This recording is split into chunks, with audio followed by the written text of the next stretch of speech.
வெற்றி உன்னை தேடி வர வேண்டும் என்றால் 1. உன் மனம் நேர்மையாக இருந்தால் வெற்றி உன் பாதையில்தானே வந்து சேரும். 2. நீ தினமும் ஒரு சிறிய முன்னேற்றம் செய்தால் வெற்றி உன்னை தேடி ஓடியே வரும். 3. உன் முயற்சியில் உண்மை இருக்கட்டும், நான் அதற்கு பலன் சேர்த்து தருவேன். 4. பயம் மனதில் இருந்தால் வெற்றி விலகும், நம்பிக்கை உள்ளத்தில் இருந்தால் வெற்றி நெருங்கும். 5. நீ உன் திறமையை நம்பினால் உலகமே உன் முன்னே வழி திறக்கும். 6. கஷ்டத்தை தவிர்க்காதே, அதுதான் வெற்றியை உன்வரை இழுத்து கொண்டு வரும் சக்தி. 7. அழுத்தம் வந்தாலும் சோர்வடையாதே, அது வெற்றிக்கு நான் வைக்கும் சோதனை மட்டுமே. 8.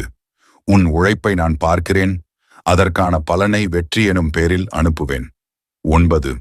உன்னாலானதை முழுமையாக செய், முடியாததை நான் செய்து தருவேன். 10. நீ ஒளி போல பிரகாசிக்க வேண்டும் என்றால் முதலில் இருளை பயப்படாமல் கடக்க வேண்டும். இந்த பக்தி.முருகா சேனல் சப்ஸ்கிரைப் பண்ணிக்கோங்க, மேலும் பயனுள்ள வீடியோக்கள் கிடைக்குமே.